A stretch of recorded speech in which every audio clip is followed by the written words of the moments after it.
그날 아침 아버지의 문자가 내 인생을 산산조각 냈다. 넌 더 이상 내 자식이 아니다. 변호사와 이야기해라. 그 말은 단순한 문장이 아니었다. 내 존재 자체를 부정하는 칼날이었다. 나는 그 자리에서 얼어붙었다. 서울의 번잡한 출근길, 커피숍 안에서 핸드폰을 쥔 손이 떨렸지만 나는 아무 말도 하지 않았다. 그냥 날았어 라고 답했다. 그 순간부터 내 안에서 무언가가 죽었다. 아니, 죽은 게 아니라 변했다. 더 차갑고 더 계산적으로. 나는 김민준이다. 32살, 평범한 회사원. 아니, 평범했던. 우리 가족은 서울 강남의 고급 아파트에 살았고 아버지는 중소기업 사장으로 꽤 성공한 사람이었다. 어머니는 일찍 돌아가셨고 동생 하나가 있었다. 아버지는 늘 나를 자랑스러워했다. 대학 졸업 후 회사에 들어가 안정된 삶을 사는 나를. 하지만 그건 착각이었다. 모든 게 드러난 건 어머니의 유산 때문이었다. 어머니가 남긴 재산, 그걸 아버지가 독차지하려 했던 거다. 나는 그 유산의 일부를 주장했다. 법적으로 내 몫이었으니까? 그런데 아버지는 그걸 배신으로 봤다. 내가 어떻게 감히라고 소리치며 나를 집에서 쫓아냈다. 그날 밤 나는 호텔에서 잠을 청했다. 눈물이 나지 않았다. 대신 분노가 스멀스멀 피어올랐다. 다음 날 변호사에게 연락이 왔다. 아버지의 변호사였다. 김민준 씨, 당신 아버지께서 유언장을 수정하셨습니다. 모든 재산은 동생에게 갑니다. 당신은 아무것도 받지 못해요. 그 말에 나는 웃었다. 웃음소리가 내 귀에도 낯설었다. 왜 나를 이렇게 버리는 거지? 나는 아버지를 위해 얼마나 많은 걸 포기했나. 대학 때 장학금을 포기하고 아버지 회사에서 아르바이트를 했고 결혼도 미뤘다. 그런데 이게 보상인가? 배신. 순수한 배신. 나는 그날부터 일기를 쓰기 시작했다. 아니, 일기가 아니라 계획서였다. 매일 아버지의 일상을 관찰했다. 출근 시간, 만나는 사람들, 은행 거래. 소셜미디어로 동생의 생활을 훑었다. 동생은 모르는 척 아버지와 함께 웃는 사진을 올렸다. 그 사진을 볼 때마다 내 가슴이 쿡쿡 쑤셨다. 하지만 서두르지 않았다. 서두르면 망한다. 한국 사회에서 가족 분쟁은 법으로 풀어야 한다. 하지만 법은 느리고 공정하지 않다. 나는 그걸 알았다. 첫 번째 단계는 침묵이었다. 나는 아버지에게 연락하지 않았다. 동생에게도.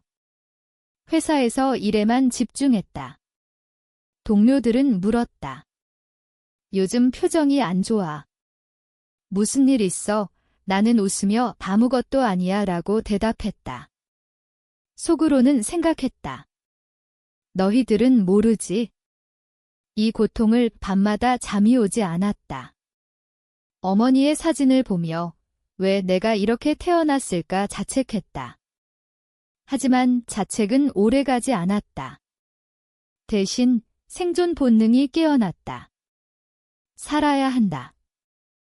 살아서 이 불공평을 바로잡아야 한다. 아버지는 똑똑했다. 그는 나를 완전히 끊으려 했지만 한 가지 실수를 했다. 공동 계좌. 어머니가 남긴 돈이 들어있는 그 계좌. 나는 아직 접근 권한이 있었다. 하지만 아직 때가 아니었다. 기다려야 했다. 한 달이 지났다. 아버지는 안심한 듯 했다. 동생의 결혼 소식이 들려왔다. 화려한 예식장, 비싼 드레스. 그 돈은 내 몫이었을 텐데. 나는 초대받지 않았다. 대신 SNS로 지켜봤다. 아버지의 웃는 얼굴. 그 웃음 뒤에 숨긴 탐욕. 나는 그걸 봤다. 그리고 결정했다. 이제 시작이다. 나는 변호사를 고용했다. 아니, 내 변호사가 아니라 아버지의 약점을 파헤칠 사람을. 세무조사, 아버지 회사의 탈세 의혹. 나는 익명으로 제보했다. 그건 시작에 불과했다. 아버지는 모를 테지만 나는 그의 모든 걸 알았다. 그의 비서와의 불륜, 그 증거 사진. 동생의 마약 의혹. 아니, 동생은 깨끗했지만 내가 만들어낼 수 있었다. 아니, 아직 아니야. 서두르지 마. 나는 나 자신에게 말했다. 이건 게임이다. 장기전. 내 심리는 점점 변했다. 처음엔 분노였다. 이제는 차가운 계산. 잠을 자다 깨면 아버지의 얼굴이 떠올랐다. 왜 나를 버렸지? 하지만 그 질문은 사라졌다. 대신 어떻게 무너뜨릴까가 됐다. 나는 인간성을 잃어가고 있었다. 친구를 만나도 웃음이 가짜였다. 여자친구는 헤어졌다. 너 변했어. 무서워. 그녀의 말에 나는 대답했다. 그럴 수밖에. 이 과정에서 나는 나 자신을 설득했다. 살아야 한다. 이 세상에서 약자는 짓밟힌다. 임랭 콩큐독 AI. 침묵은 약함이다. 이제 행동할 때다. FLE. 시간이 흘렀다. 2달째. 아버지는 여전히 왕처럼 살았다. 회사에서 승승장구, 동생의 결혼 준비로 바빴다. 나는 멀리서 지켜봤다. 카페에서, 길거리에서. 스토킹처럼 느껴졌지만 그건 정보 수집이었다. 아버지의 일과를 메모했다. 매일 아침 7시 출근, 점심은 비즈니스 미팅, 저녁은 골프. 그의 약점은 거기 있었다. 골프장에서 만나는 사람들, 그중 한 명이 세무서 직원이었다. 뇌물. 아니, 친분. 하지만 나는 그걸 이용할 수 있었다. 나는 온라인으로 그 직원의 정보를 캐냈다. 가족, 취미, 약점. 한국 사회에서 연결고리는 그렇게 약하다. 내 안의 갈등이 시작됐다. 정말 할 수 있을까? 아버지는 나를 키웠다. 좋은 기억도 있었다. 어린 시절, 아버지와 함께 산책한 한강. 하지만 그 기억은 이제 왜곡됐다. 그건 가짜였어. 그는 늘 계산적이었지. 나는 나 자신을 설득했다. 밤마다 미러 앞에서 연습했다. 나는 괜찮아. 이건 정의야. 하지만 거울 속 나는 피곤해 보였다. 눈 밑 다크서클, 삐쩍 마른 몸. 이 과정이 나를 갉아먹고 있었다. 친구 하나가 물었다. 민준아, 요즘 왜 그래? 상담 받아봐. 나는 웃었다. 필요 없어. 곧 끝날 거야. 3번째 달, 나는 첫 행동을 취했다. 익명 제보. 아버지 회사의 탈세. 증거는 내가 모았다. 과거 장부, 은행 기록. 공동 계좌에서 본 흔적. 세무서는 움직였다. 아버지에게 연락이 왔다. 아니, 나에게는 아니었다. 하지만 나는 알았다. 회사 직원에게서 들었다. 아버지는 화가 났다. 누가 이런 짓을, 그는 외쳤다. 동생은 불안해했다.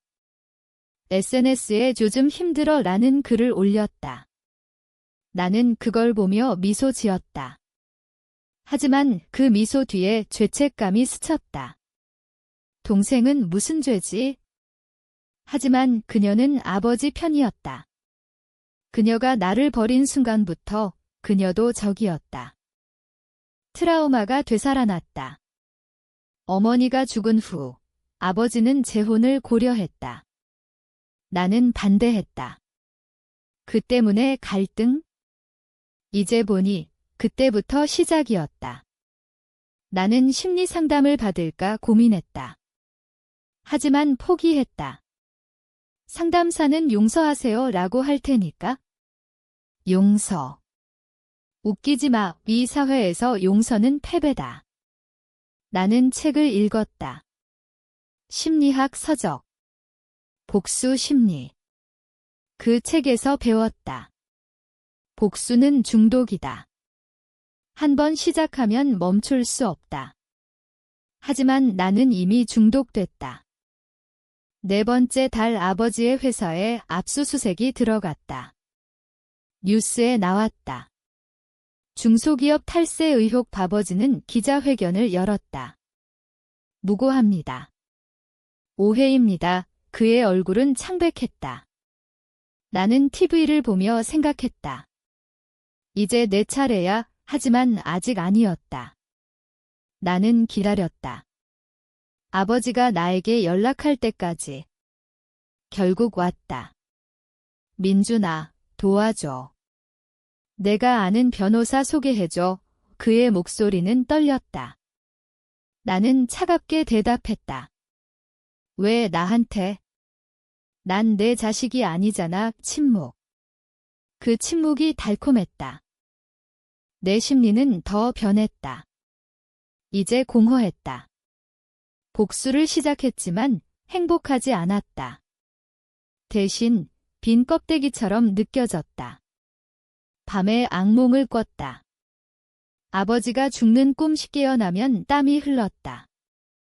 이게 나야. 하지만 멈출 수 없었다. 멈추면 모든 게 헛수고다. 나는 동생에게 접근했다. 우연을 가장에 만났다. 오빠, 왜 그래? 아버지 힘들어하셔. 그녀의 말에 나는 웃었다. 내가 왜 신경 쓰지?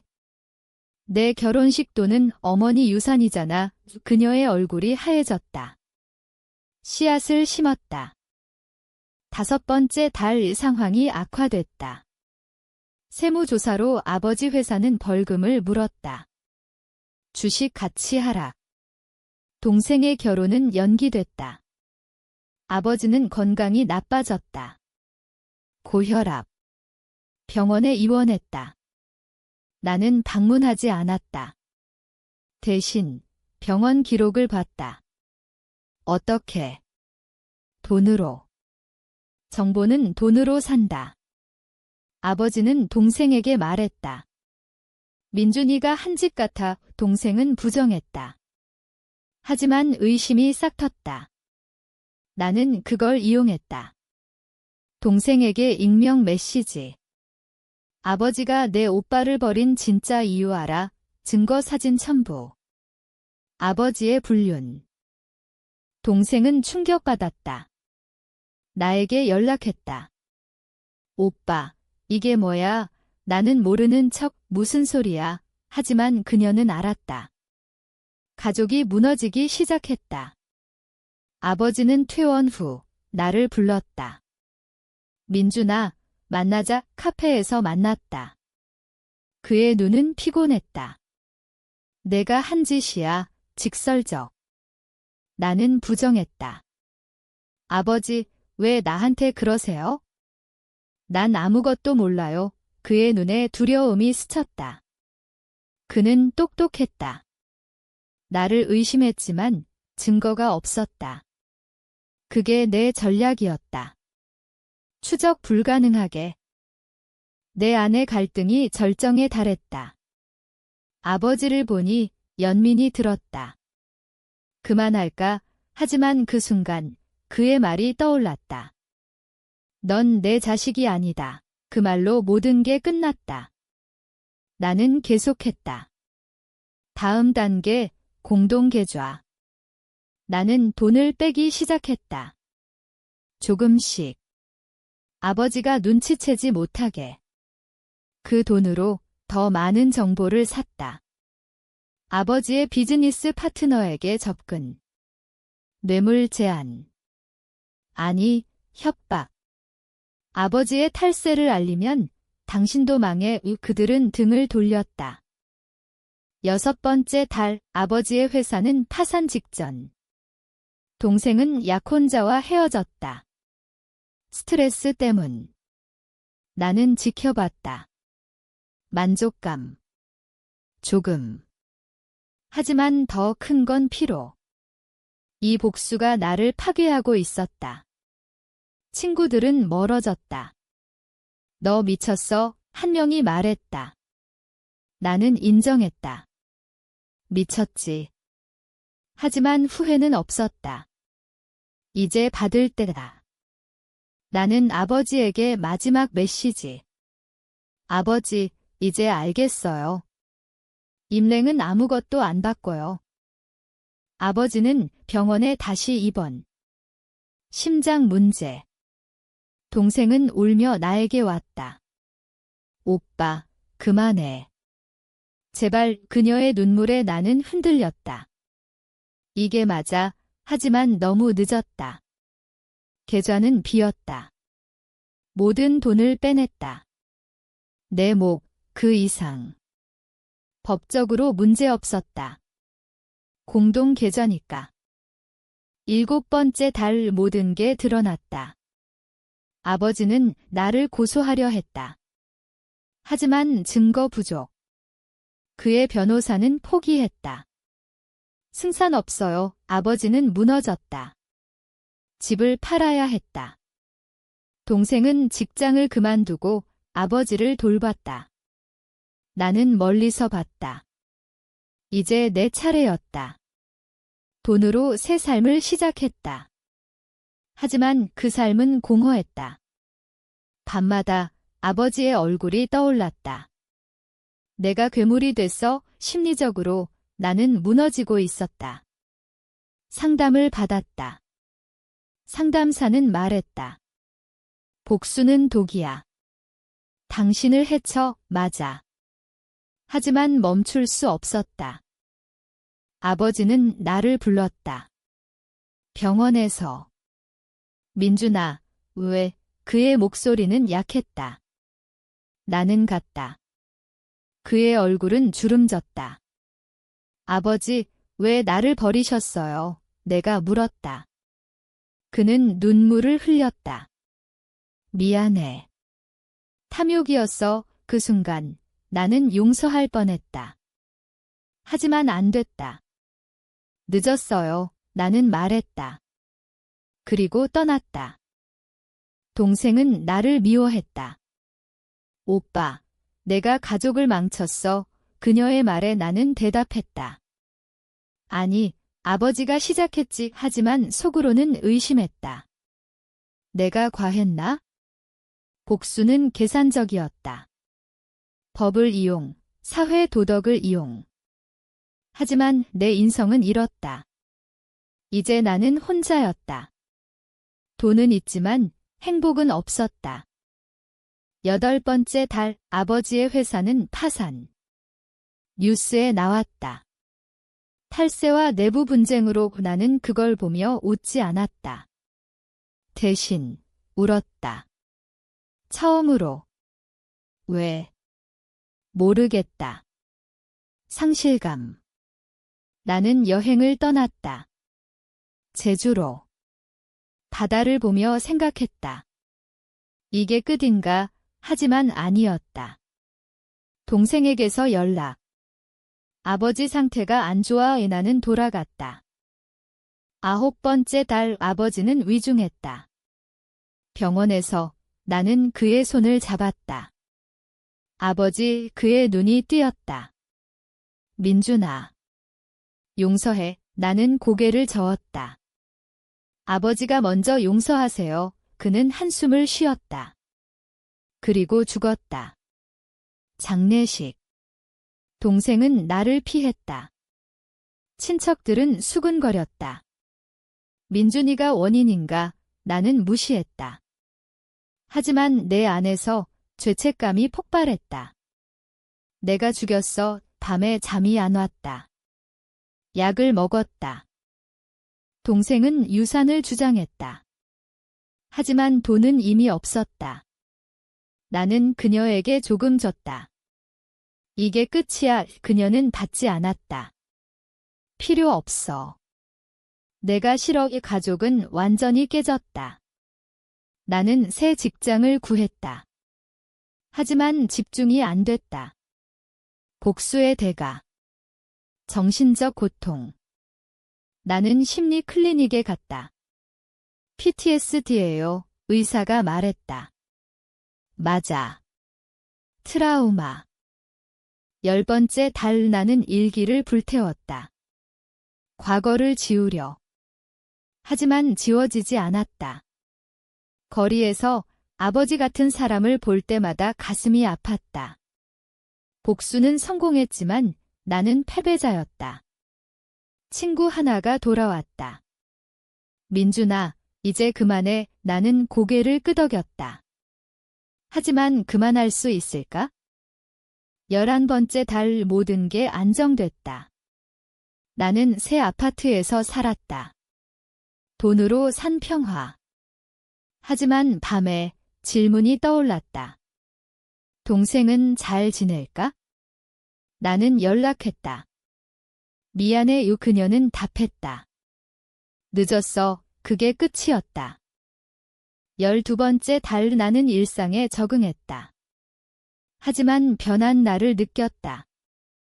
더 차갑고 더 외로웠다. 복수는 나를 구했나? 아니, 파괴했다. 그래도 후회는 없다. 왜냐하면 그게 현실이니까.